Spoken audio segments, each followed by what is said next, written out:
ఏలూరు జిల్లా ఉంగుటూరు నియోజకవర్గం సంబంధించి గుండుగోళం వద్ద ఉన్నటువంటి వంతెన నిర్మాణ పనులు ఎప్పటికప్పుడు ఆలస్యం వస్తున్నాయి. ప్రస్తుతం మనం ఏదైతే వంతెన నిర్మాణం జరుగుతుందో ఆ ప్రాంతంలో ఒకసారి మీరు విజువల్స్లో చూడొచ్చు. ఇది గుండుగోళం ప్రాంతానికి సంబంధించినటువంటి ప్రధాన రహదారికి సంబంధించినటువంటి బ్రిడ్జ్. ఇది నేషనల్ హైవేకి ఆనుకుని ఉన్నటువంటి చుట్టుపక్కల ఉన్నటువంటి దాదాపు 15 నుంచి 20 వరకు గ్రామాల వరకు ఉన్న ప్రజలందరూ కూడా ఈ వంతెన మీద నుంచే రావాల్సి ఉంటుంది. ఇటు పక్కకి హైవే మీదకి నేషనల్ హైవే మీదకి రావాల్సి ఉంటుంది. వాళ్ళు ఏ పనులకు వెళ్ళాలన్నా విద్యార్థులు కావచ్చు, రైతులు కావచ్చు, లేదంటే ఆక్వాకు సంబంధించిన రైతులు కావచ్చు, వ్యాపారస్తులు కావచ్చు, వాళ్ళంతా కూడా పనుల మీద రావాలంటే ఖచ్చితంగా ఈ బ్రిడ్జ్ను దాటి రావాల్సి ఉంటుంది. కానీ ఈ బ్రిడ్జ్ ఎప్పుడో బ్రిటిష్ కాలం నాటి నుంచి ఉన్నటువంటి బ్రిడ్జ్ ఇది. ఈ బ్రిడ్జ్ శిథిలావస్థకు రావడం ఇప్పుడు నూతనంగా బ్రిడ్జ్ నిర్మాణానికి సంబంధించి దాదాపు 2 ఏళ్ల క్రితం ముహూర్తం ఖరారు చేశారు. అయితే దాదాపు 2.5 కోట్ల రూపాయలు ఖర్చు పెట్టి ఈ బ్రిడ్జ్ నిర్మాణం చేపట్టారు. అప్పటి నుంచి కూడా అంటే 2 సంవత్సరాల నుంచి కూడా ఈ బ్రిడ్జి నిర్మాణం పూర్తిగా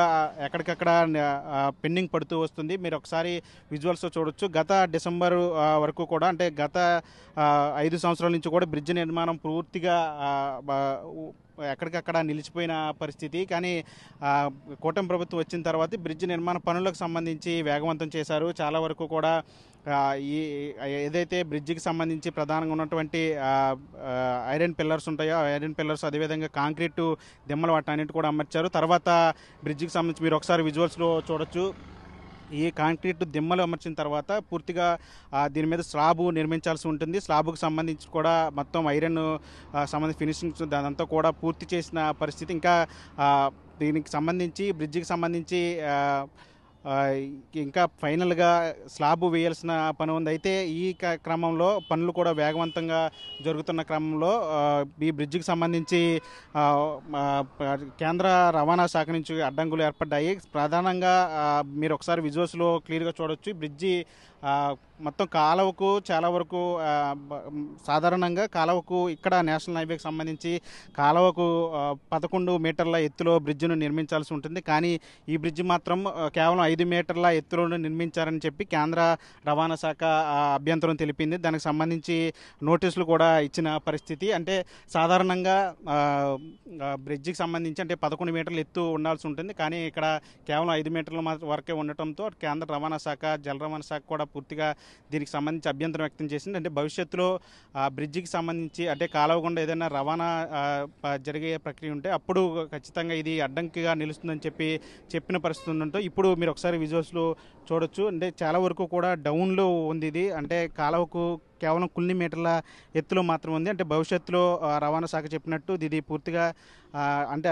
ఇబ్బంది పడే పరిస్థితి ఉన్న నేపథ్యంలో బ్రిడ్జికి సంబంధించి పనులను కూడా ఆపేశారని చెప్పాలి. ఇప్పుడు బ్రిడ్జికి సంబంధించి ఎక్కడ కూడా పనులేవి ముందుకు సాగటం లేదు. మరోసారి దీనికి సంబంధించి పూర్తిగా ప్రశ్నార్థంగా మారిందని చెప్పాలి. 2 సంవత్సరాల నుంచి కూడా ఈ బ్రిడ్జికి సంబంధించి పనులన్నీ కూడా ఎక్కడికక్కడ నిలుస్తూ వస్తున్నాయి. అయితే గత కొంతకాలం నుంచి కూడా దీనికి సంబంధించి పనులు వేగవంతం అవుతాయని అనుకున్న నేపథ్యంలో ఇప్పుడు మళ్ళీ బ్రిడ్జికి సంబంధించి అభ్యంతరం రావడంతో కేంద్ర రవాణా శాఖ నుంచి ఇప్పుడు అంతా కూడా పూర్తిగా ప్రశ్నార్థంగా మారిందని చెప్పాలి. ఈ బ్రిడ్జి నిర్మాణం చేపట్టినప్పుడు ప్రస్తుతానికి తాత్కాలికంగా ఒక 400 మీటర్ల దూరంలో బెయిలీ బ్రిడ్జ్ను ఏర్పాటు చేశారు. ఇక్కడి నుంచి మీరు ఒకసారి విజువల్స్లో చూడొచ్చు, క్లియర్గా చూడొచ్చు. ఒకసారి మా కెమెరామెన్ జూమ్ చేసి చూపిస్తారు మీకు. ఒకసారి మీరు క్లియర్గా చూడొచ్చు. ఇది నేషనల్ హైవే ప్రాంతం.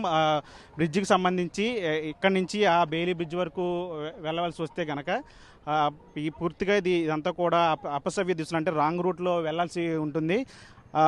అయితే ఈ ప్రాంతంలో అంటే బెయిలీ బ్రిడ్జ్ నిర్మాణం వరకు ఒక పక్క బెయిలీ బ్రిడ్జ్ అంతా కూడా పూర్తిగా అది శిథిలావస్థకు వస్తున్న పరిస్థితి. మరోవైపు ఈ బ్రిడ్జికి సంబంధించి అక్కడ బెయిలీ బ్రిడ్జికి సంబంధించి అది పూర్తిగా శిథిలావస్థకు వస్తున్న పరిస్థితి. మరోవైపు దీనికి సంబంధించి ఇక్కడ రాంగ్ రూట్లో వాహనాలన్నీ కూడా అపసవ్య దిశలో వెళ్లాల్సి వస్తున్న పరిస్థితి మీరు ఒకసారి విజువల్స్లో క్లియర్గా చూడొచ్చు.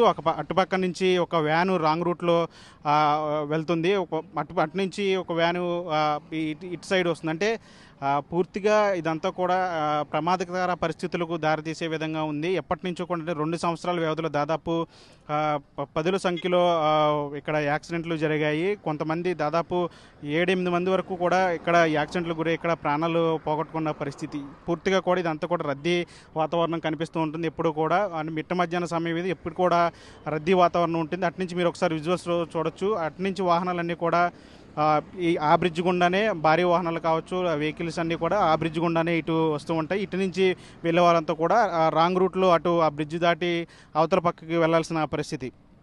అంటే మొత్తంగా ఈ బ్రిడ్జికి సంబంధించి దాదాపు 2 సంవత్సరాలు కావస్తుంది. ఇప్పటికీ కూడా ఈ బ్రిడ్జికి సంబంధించి పనులు ఇవి కూడా పూర్తిగా ముందుకు సాగటం లేదు. అటు పక్క బెయిలీ బ్రిడ్జి పూర్తిగా కుంగిపోయి అటు శిథిలావస్థకు వస్తున్న నేపథ్యంలో ఎక్కువ శాతం యాక్సిడెంట్లు జరుగుతున్నాయి. రాంగ్ రూట్లో వెళ్ళాలి కాబట్టి అక్కడ యాక్సిడెంట్లు ఎక్కువ జరుగుతుంది. చాలామంది ప్రాణాలు కోల్పోతున్నారు. దీనికి సంబంధించి పరిష్కారం చూపాలంటూ కూడా దాదాపు ఆ చుట్టుపక్కల ఉన్న గ్రామాల ప్రజలందరూ కూడా కోరుతున్నారు. అయితే ఇప్పుడు తాజాగా రవాణా శాఖ ఇచ్చినటువంటి అభ్యంతరాల నేపథ్యంలో ఇప్పుడు దీనికి సంబంధించి బ్రిడ్జి నిర్మాణం ప్రశ్నార్థకంగా మారింది. ఈ బ్రిడ్జి నిర్మాణం ఎప్పుడు పూర్తవుతుంది అనేది అయితే ప్రజలైతే ఆందోళన వ్యక్తం చేస్తున్నారు. ఎందుకంటే ఇక్కడ రాంగ్ రూట్లో రావాలి కాబట్టి ప్రతిసారి ఇబ్బంది అవుతుంది కాబట్టి దీని మీద ప్రభుత్వం ఖచ్చితంగా దృష్టి పెట్టి సమస్యను పరిష్కరించాలని చుట్టుపక్కల గ్రామ ప్రజలందరూ కూడా కోరుతున్న పరిస్థితి.